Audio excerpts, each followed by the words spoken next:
Hi നമസ്കാരം. Market പൾസിൻ്റെ മറ്റൊരു pre market റിപ്പോർട്ടിലേക്ക് എല്ലാവർക്കും സ്വാഗതം. അപ്പോൾ ഒന്ന് രണ്ട് ഡേറ്റാസ് പറയാനുള്ളതെന്ന് പറഞ്ഞു കഴിഞ്ഞാൽ, ഒന്ന് ഗ്രീൻലാൻഡ് ഇഷ്യൂ സ്റ്റിൽ അവിടെ തന്നെ ഉണ്ട്. പുള്ളിക്കാരൻ്റെ ത്രെഡ്സ് അങ്ങനെ തന്നെ പോകുന്നുണ്ട്. US tariffs on European markets അല്ലെങ്കിൽ യൂറോപ്യൻ കൺട്രീസ് ഒരു 10% ഹൈക്ക് ചെയ്യുന്നുണ്ട്. അപ്പോൾ ഫെബ്രുവരി 1 തൊട്ടത് വരാനുള്ള സാധ്യതയുണ്ട്. ബിക്കോസ് അവർ ഗ്രീൻലാൻഡ് പിടിച്ചടക്കാൻ ട്രംപിനെ ഹെൽപ്പ് ചെയ്യുന്നില്ല എന്നുള്ളതാണ് അവിടെ നാറ്റോ രാജ്യങ്ങളില്ലെങ്കിൽ യൂറോപ്യൻ രാജ്യങ്ങളുമായിട്ടുള്ള ഒരു നെഗറ്റിവിറ്റിക്ക് കാരണം. അതുപോലെ നമ്മുടെ ജൂൺ 1 മുന്നേ ഇത് ഹെൽപ്പ് ചെയ്തില്ല എന്നുണ്ടെങ്കിൽ അത് ആ ടാരിഫ് 25% ആയിട്ട് കൂട്ടും എന്നുള്ളതും അവിടെ പറഞ്ഞിട്ടുണ്ട്. ഇത് പുള്ളിക്കാരൻ്റെ സ്ഥിരം പല്ലവിയാണ്. നമുക്കത് കംപ്ലീറ്റ്ലി അവോയ്ഡ് ചെയ്തേക്കാം. നമ്മൾ നോക്കുന്ന ഡേറ്റാസാണ്. US മാർക്കറ്റ് ഡൗൺ ആണ്. അപ്പോൾ US മാർക്കറ്റിൻ്റെ ആ ഒരു നെഗറ്റിവിറ്റി നമ്മുടെ മാർക്കറ്റിനെ അഫക്റ്റ് ചെയ്യുമെന്ന് വെച്ച് കഴിഞ്ഞാൽ നമുക്ക് കൗണ്ടർ ചെയ്യാനുള്ള ഒരു ഡേറ്റ അപ്പുറത്തെ സൈഡിലുണ്ട്. നമ്മുടെ HDFC ബാങ്കിൻ്റെ റിസൾട്ട് നല്ലതായിരുന്നു. അതുപോലെ IMF നമ്മുടെ GDP ഡേറ്റ എന്ന് പറയുന്നത് 6.8 നിന്ന് 7.4 അപ്ഗ്രേഡ് ചെയ്തിട്ടുണ്ട്. സോ നമ്മുടെ വളർച്ച അത്രയും നല്ലതാണ് എന്നാണ് IMF പറയുന്നത്. സോ ആ ഒരു പോസിറ്റിവിറ്റി കാരണം ഇന്നലെ മാർക്കറ്റ് വീഴാൻ തുടങ്ങിയ മാർക്കറ്റ് പിന്നീട് തിരിച്ച് കയറുന്നതാണ് കണ്ടത്. അപ്പോൾ മാർക്കറ്റിൻ്റെ നമുക്ക് ചാർട്ടിലേക്ക് തന്നെ പെട്ടെന്ന് പോകാം. മാർക്കറ്റ് ഒരു നെഗറ്റിവിറ്റിയിൽ തന്നെയായിരുന്നു. മാർക്കറ്റ് ഗ്യാപ് ഡൗണിലും അത് നെഗറ്റിവിറ്റിയിലും തന്നെ കണ്ടിന്യൂ ചെയ്ത് തിരിച്ച് കയറാൻ ശ്രമിച്ച് മാർക്കറ്റ് അതുപോലെ തിരിച്ച് സെൽ ഓഫ് നടക്കുന്ന കണ്ടു. ഞാനും ഒരു പൊസിഷൻ അവിടെ ഇട്ടിരുന്നു. ഞാൻ ഇത് ഒരിക്കലും ഡിലീറ്റ് ചെയ്യാത്തതിന് റീസൺ എന്ന് പറഞ്ഞാൽ നമ്മുടെ ഒരു ട്രേഡ്, നമ്മുടെ വിജയിക്കുന്ന ട്രേഡ് മാത്രമല്ല നമ്മൾ ഷെയർ ചെയ്യാനുള്ളത്. ഒരു ട്രേഡ് മിസ്സായി പോയാൽ അതിൻ്റെയും റീസൺ അവിടെ തന്നെ ഇടണം. ഒരു ട്രെൻഡ് ലൈൻ ഉണ്ടായിരുന്നു. ആ ട്രെൻഡ് ലൈൻ ബ്രേക്ക് ചെയ്യുന്നതിന് മുന്നേ ആക്ച്വലി ഇവിടെ നിന്നിട്ട് മാർക്കറ്റ് ടേൺ അറൗണ്ട് ചെയ്യുമ്പോൾ ഈ ഒരു ട്രേഡ് എന്ന് പറയുന്നത് ഇവിടെ നിന്നിട്ട് താഴേക്ക് വന്നു, ഇവിടെ നിന്ന് താഴേക്ക് വന്നു, മേളിലേക്ക് പോയിട്ട് താഴേക്ക് വരുന്നു എന്ന് പറയുമ്പോൾ ആദ്യത്തെ പൊസിഷൻ ഇവിടെ എടുക്കുന്നതാണ്. ഫുൾ ക്വാണ്ടിറ്റിക്കല്ല അവിടെ പൊസിഷൻ എടുക്കുക. നമ്മുടെ ഇത് എങ്ങാനും ബ്രേക്ക് ചെയ്ത് കഴിഞ്ഞാൽ ഇങ്ങോട്ട് പോകും എന്നുള്ള കാൽക്കുലേഷൻ ഉള്ളത് കാരണം ഇവിടെ ഫസ്റ്റ് പൊസിഷനാണ് എടുക്കുക. അതിനുശേഷം ഇത് ബ്രേക്ക് ചെയ്ത് കഴിഞ്ഞാൽ ഈ ക്യാൻഡിലുകൾക്ക് താഴെ വന്നു കഴിഞ്ഞാൽ യഥാർത്ഥത്തിൽ രണ്ടാമത്തെ സെറ്റ് ഓഫ് ബൈയിങ് പൊസിഷനാണ് എടുക്കുക. അപ്പോൾ ഫസ്റ്റ് ബൈയിങ് പൊസിഷൻ എടുത്ത് വെച്ചിരുന്നു. പ്രോഫിറ്റിൽ വന്നിട്ട് അത് തിരിച്ച് ബൈയിങ് പ്രൈസിലേക്ക് തിരിച്ച് വരുമ്പോൾ ഐ തിങ്ക് ഞാൻ എൻ്റെ പ്രീമിയം എടുത്തിരുന്നത് 298 അത് തിരിച്ച് വന്ന് ഒരു 300 ഞാൻ പാർഷ്യലി അതിൻ്റെ പൊസിഷൻ സ്ക്വയർ ഓഫ് ചെയ്തു. പിന്നെ കുറച്ച് ക്വാണ്ടിറ്റി എൻ്റെ കയ്യിലുണ്ടായിരുന്നു. അത് തിരിച്ച് ഈ ഒരു ക്യാൻഡിൽ കണ്ടപ്പോഴേക്കും ഒഴിവാക്കി. സോ ലിറ്ററലി അതൊരു ലോസ് മേക്കിംഗ് ഒരു ട്രേഡായിട്ട് മാറി. എന്നാൽ ഇവിടെ ഈ ഒരു ട്രേഡിന് നമ്മളൊരു 10 ലോട്ട്സാണ് എടുക്കുക എന്നുള്ളൊരു എക്സാമ്പിൾ എടുക്കാം. ഈ 10 ലോട്ടാണ് ഒരു ട്രേഡിന് നമ്മൾ എടുക്കുക എന്നുണ്ടെങ്കിൽ ഇവിടെ എടുത്തിരിക്കുക അതൊരു 5 ലോട്ടായിരിക്കും. 5 ലോട്ടിൽ ബൈയിങ് പ്രൈസിൽ അതിൻ്റെ പകുതി ക്വാണ്ടിറ്റി ഒഴിവായിട്ടുണ്ട്. തിരിച്ച് കുറച്ച് ബൈയിങ് പ്രൈസിന് താഴെ വന്നൊരു 10 പോയിൻ്റ് അടുപ്പിച്ച് വന്നപ്പോഴേക്കും ബാക്കി ക്വാണ്ടിറ്റിയും ഒഴിവായിട്ടുണ്ട്. സോ ലിറ്ററലി ലോസ് ചെറുതായിരുന്നു, പക്ഷേ ദേ വെൻറ്റ് ഇൻ ലോസ് എന്നുള്ളത് പറയേണ്ടത് തന്നെയാണ്.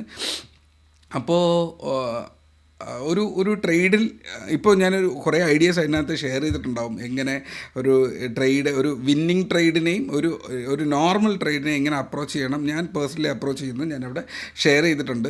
ബട്ട് സ്റ്റിൽ ആ ട്രേഡിനെ നമുക്ക് ലോസിൽ ഒഴിവാക്കി. പക്ഷേ ആ ഒരു ലോസ് എന്ന് പറയുന്നത് വളരെ ചെറിയൊരു ലോസ് എന്നുള്ള ഒരു കോൺസെപ്റ്റിലേക്ക് കൊണ്ടുപോകാൻ അത് പേഴ്സണലി ഹെൽപ്പ് ചെയ്തിട്ടുണ്ട്. സോ യഥാർത്ഥ ട്രേഡ് വന്നിരുന്നേനെ ഇതിന് താഴെ വന്നിരുന്നെങ്കിൽ നമ്മുടെ ഗ്രൂപ്പിനകത്ത് ഞാൻ അവിടെ ഷെയർ ചെയ്തിരുന്നു. 25,500 താഴെ ക്യാൻഡിൽ ക്ലോസ് ചെയ്ത് കഴിഞ്ഞാൽ അവിടെ നമുക്ക് യഥാർത്ഥ ട്രേഡ് ട്രിഗർ ചെയ്യും എന്നുള്ളത് ഞാൻ എൻ്റെ ബേസിക് എൻട്രി അവിടെ കീപ്പ് ചെയ്തിരുന്നു. മെയിൻ എൻട്രി അവിടെ എനിക്ക് ട്രിഗർ ആയില്ല. ബട്ട് സ്റ്റിൽ എടുത്ത എൻട്രിക്ക് അവിടെ ലോസ് ഹിറ്റ് ചെയ്തു. അതിനുശേഷം ഈ ക്യാൻഡിൽ പോയതിനു ശേഷം പിന്നെ എൻട്രി എടുക്കാൻ തോന്നിയില്ല. ബിക്കോസ് മാർക്കറ്റ് മേളിലേക്ക് കയറാൻ വലിയ ന്യൂസസ് കാണുന്നുണ്ടായിരുന്നില്ല.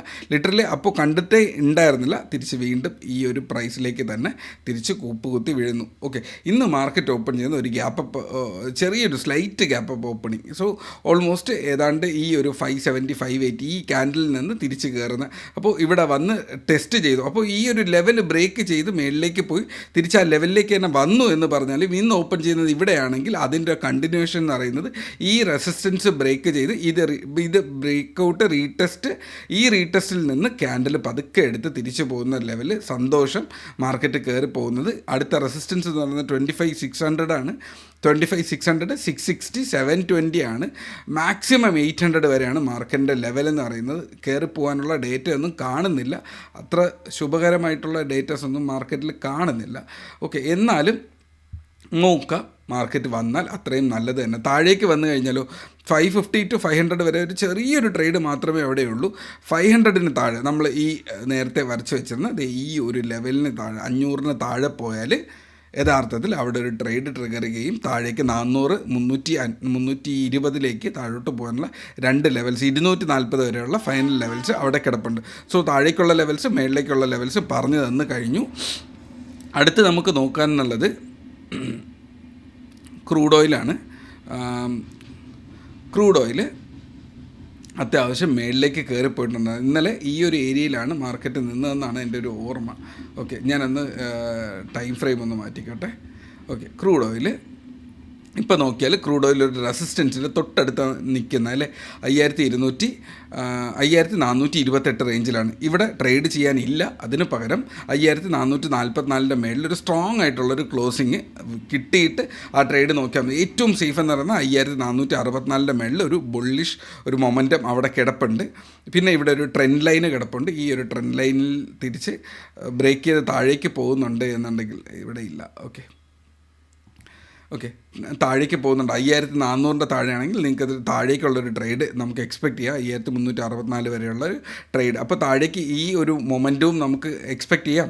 5,444 മേളിൽ കയറിയാൽ 88-96 വരെയുള്ള അടുത്തൊരു ട്രേഡും എക്സ്പെക്റ്റ് ചെയ്യാം. ക്രൂഡ് ഓയിലിൻ്റെ അനാലിസിസ് ഇതാണ്. ഓക്കെ, നാച്ചുറൽ ഗ്യാസ് അതിഭീകരമായിട്ടുള്ളൊരു മൊമെൻറ്റം തന്നിട്ടുണ്ടായിരുന്നു. ഓക്കെ, അപ്പോൾ ഒരു ട്രെൻഡ് ലൈൻ ഉണ്ടായിരുന്നു. ഈ ഒരു ട്രെൻഡ് ലൈന് ബ്രേക്ക് ചെയ്ത് ഇപ്പോൾ മേളിൽ കയറി നിൽക്കുകയാണ്. 328 അതിൻ്റെ മെയിൻ ഏരിയ എന്ന് പറയുന്നത്.